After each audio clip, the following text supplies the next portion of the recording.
Greetings, dears. This is Annette of AnnetteLeonard.com, back with Chronic Wellness.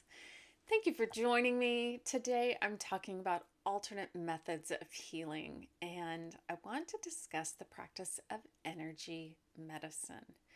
Now, energy medicine, I believe, is probably one of the most ancient methods of healing.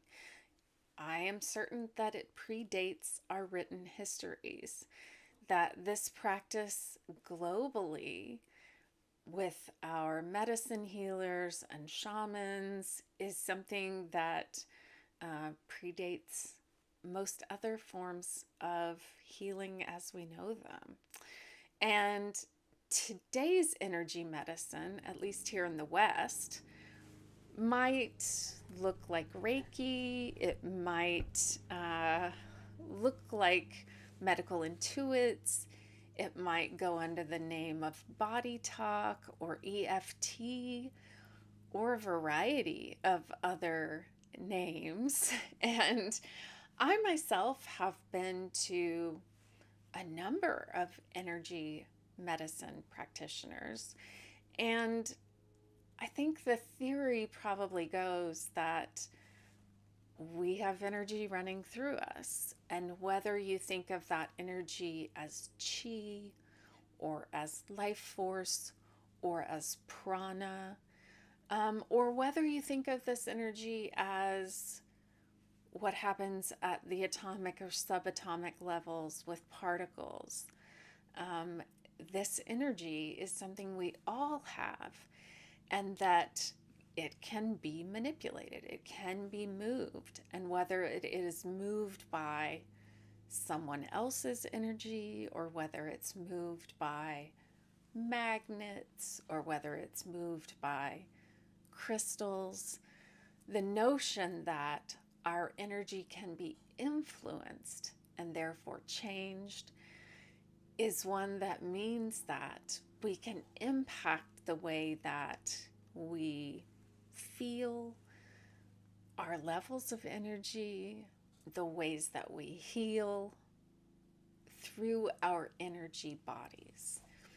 And some of the practitioners I've seen have used things like muscle testing, and so either out loud or to themselves have asked questions of my body while using my arm up to see whether or not my arm stays up when pressure is applied, thereby getting the answer to the question they ask my body.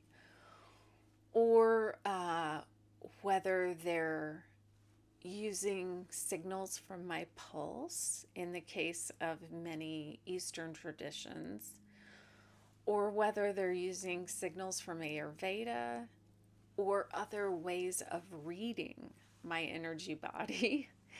And then that information is used to start to influence or manipulate the energy in my body.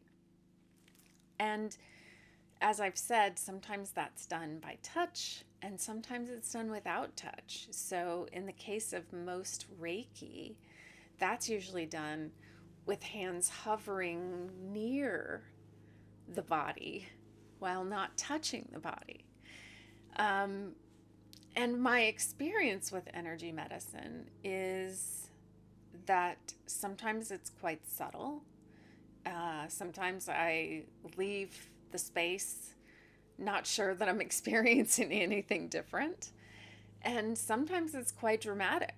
Sometimes I leave the space feeling quite different, whether it's an alleviation of pain or the transformation in coming days of symptoms, or that the wisdom from the energy medicine practitioner in the form of change these habits, or eliminate this from your diet, or other suggestions to me made in the room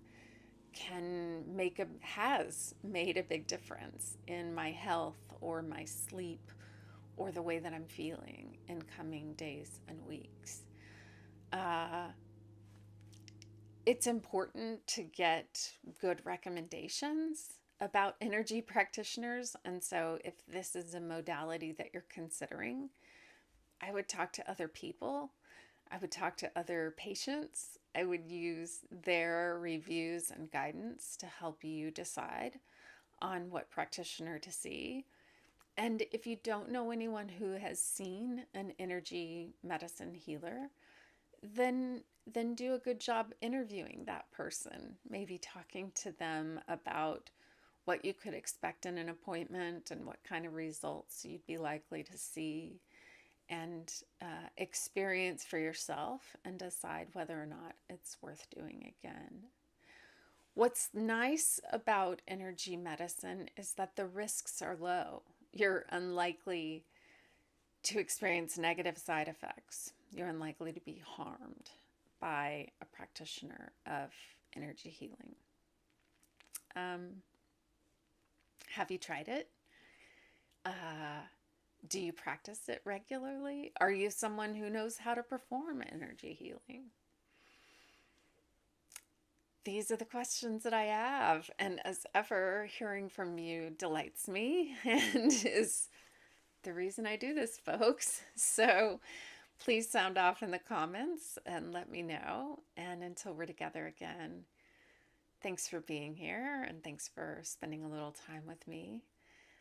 Like or subscribe, send this video to others, and until we're together again, be well.